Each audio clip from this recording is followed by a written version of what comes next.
Good morning sir. Good morning. Sir मेरा question sir ऐसा था कि सर उनको जो हाइपोथायराइड है और साथ में जब उनको पीरियड की है, तो जब उनको पीरियड होता है ना तो काफी टाइम तक उनको ब्लीडिंग होता ही रहता है। फिर उनको हम्म एक कैप्सूल खाना पड़ता है जब जाके वो पीरियड हम्म रुकता है। हम्म और उनका कहना है कि मेरा 10-10 दिन है पीरियड चलता ही रहता है और बहुत ब्लीडिंग होता है उसका। कितनी एज है उनकी? 45, तकरीबन 46? 40 या 42 ऐसे है सर। बराबर है। ऑलरेडी और मेनोपॉज उनका का सर। पीरियड चालू हो गया उनका। तो ये जी बहुत कॉमन प्रॉब्लम है, कोई बहुत बड़ा नहीं है, ये हर घर घर की कहानी है ना। जी जी तो पीरियड में जी इश्यू है और साथ साथ में उनको है थायराइड का भी इश्यू। जी हाँ। बराबर, थायराइड भी है ना उनको? हाँ था हाइपोथायरॉइड जी सर। हाइपोथायराइड है। जी, चलो, ठीक है। तो थायराइड को थोड़ा हम समझते हैं अभी। बराबर, अपने आप को आप ओके। म्यूट कर दीजिए। मैं थोड़ा थायराइड के ऊपर।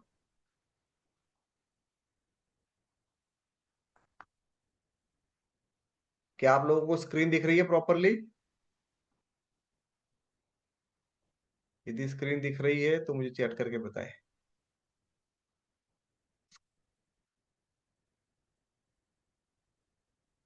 ओके। सो फ्रेंड, थायराइड एक बहुत ही कॉमन सा इश्यू हम सब लोगों में आजू बाजू में पाया जाता है। और ऐसे देखा जाए तो ऑलमोस्ट उसके लिए भी कोई घर बाकी नहीं है। तो थायराइड क्या है वो सारी डिटेल में अब नहीं जाएंगे, सीधा का सीधा ये प्रॉब्लम के मेजर कारण क्या है, क्यों ये होता है। क्योंकि मैं हमेशा बोलता हूं, जब तक आपको उसकी जड़ें पता नहीं है तब तक आप उसका सॉल्यूशन प्रॉपरली नहीं कर सकते। सो यहाँ पे दिख रहे हैं आपको कुछ 10 अलग अलग कारण। एक है आयोडीन की डेफिशिएंसी। यदि आपके शरीर के अंदर आयोडीन की डेफिशिएंसी है, सो आपको थायराइड होने का गुंजाइश है। Hormonal imbalance, nutrition deficiency like selenium, zinc और बहुत कुछ विटामिन। क्रॉनिक स्ट्रेस, बहुत ज्यादा स्ट्रेस कोई लेता है। बराबर, हार्मोन बैलेंस, फिर ये न्यूट्रिशन। और न्यूट्रिशन के अलावा फिर यहाँ पे होता है क्रॉनिक स्ट्रेस। बहुत ज्यादा मात्रा में स्ट्रेस होता है तो वहां पे भी थायराइड की संभावना रहती है। एनवायरमेंटल टॉक्सिन्स, यानी वातावरण में जो टॉक्सिन्स होते हैं, कुछ पॉल्यूटेंट होते हैं, उसकी वजह से भी थायराइड होने की संभावना होती है इंसान को।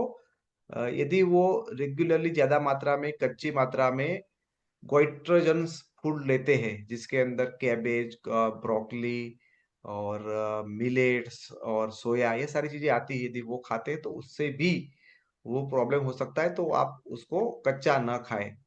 यदि आपको थायराइड ग्लैंड के ऊपर कोई इन्फेक्शन हो गया तो उसकी वजह से भी थायराइड हो सकता है। आपको ऑटो इम्यून डिसीज है तो भी ये हो सकता है। आपकी गट हेल्थ प्रॉपर नहीं है तो भी ये हो सकता है। और जेनेटिकली प्रॉब्लम, यानी आपके पेरेंट्स में किसी को है तो आपको भी ये हो सकता है। These are the 10 major causes जिसकी वजह से थायराइड किसी को भी होता है। उसके लिए क्या टिप्स है, क्या ध्यान में रखें हम लोग?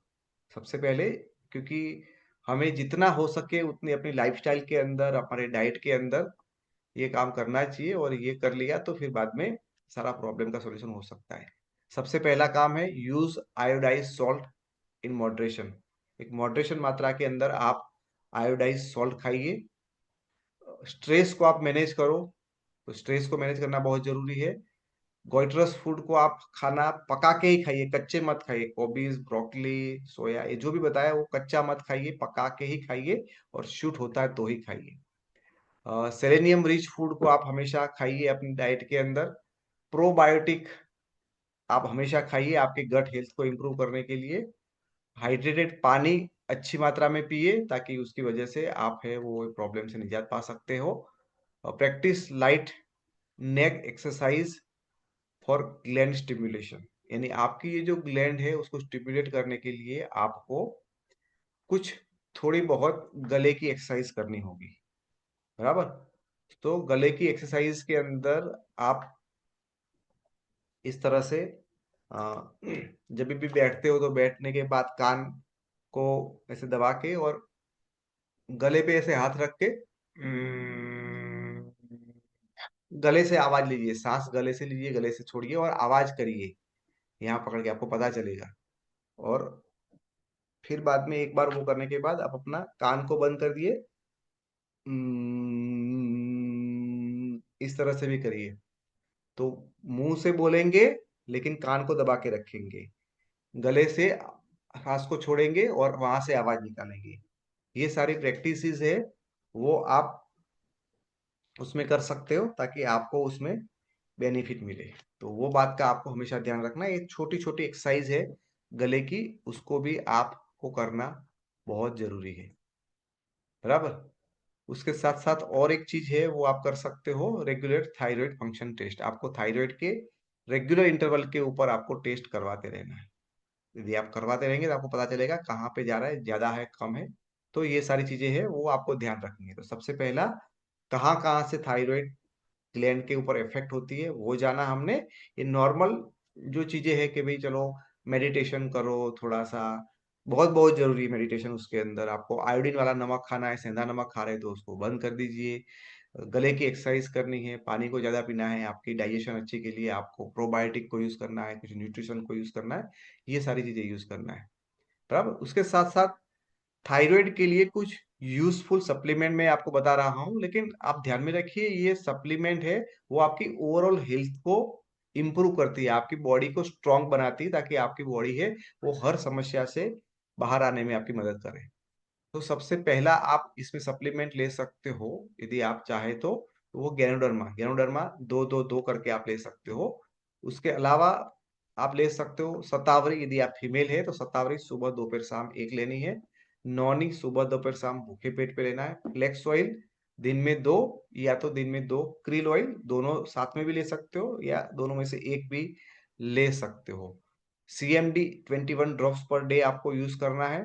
अलोवेरा दिन में 3 या तो दिन में 2 नॉनी आपको कंज्यूम करना है। और कॉम्बायोटिक्स, कॉम्बायोटिक्स का डोज है वो एक है, यहाँ पे गलती से मैंने 2 लिखा है। कॉम्बायोटिक्स दिन में सिर्फ एक, मैं करेक्ट ही कर लेता हूँ, कॉम्बायोटिक्स आपको लेनी है दिन में सिर्फ एक, 1 मिनट में, क्योंकि गलती से।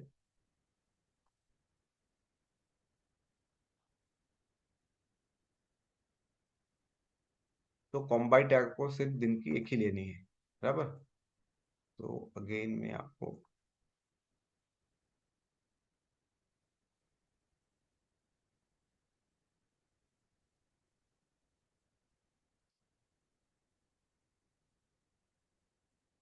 तो कॉम्बाइटिक दिन की एक लेनी है। तो ये सारे जो सप्लीमेंट है वो आप लेंगे तो आपको थायराइड के अंदर बहुत सारा सपोर्ट मिलेगा आपकी बॉडी को। तो हो सकता है आप रेगुलर इंटरवल पे चेक करवाइए ताकि पता चले कि आपका थायराइड का लेवल यहाँ पे कहाँ पे है। तो आज हमने सीखा कौन से कॉज है, किस तरह से ये काम करता है, और यहाँ पे कौन कौन से सप्लीमेंट हम ले सकते हैं। एक बात जरूर ध्यान में रखिए, ये कोई मेडिसिन नहीं है, तो आप उसको एज अ मेडिसिन के तौर पे ना लीजिए, आप एज अ एक सपोर्टिव तरीके से लीजिए और अपने उसको रेगुलरली चेकअप करते रहिए ताकि आपको पता चले। ये जो भी सप्लीमेंट यहाँ पे सजेस्ट किए हैं वो वही सारे सप्लीमेंट है वो, जो भी बहन को ये प्रॉब्लम है पीरियड्स का, वो पीरियड में भी यही सारी चीजें काम आएगी, क्योंकि पीरियड अगेन वो हार्मोनल ही प्रॉब्लम है। तो यही सप्लीमेंट से उनका जो पीरियड का प्रॉब्लम है वो भी अच्छी तरह से सॉल्व होने में हेल्प मिलेगी। So same thing for period issue, menopause के इश्यू, और साथ साथ में इसके इश्यू। ठीक है।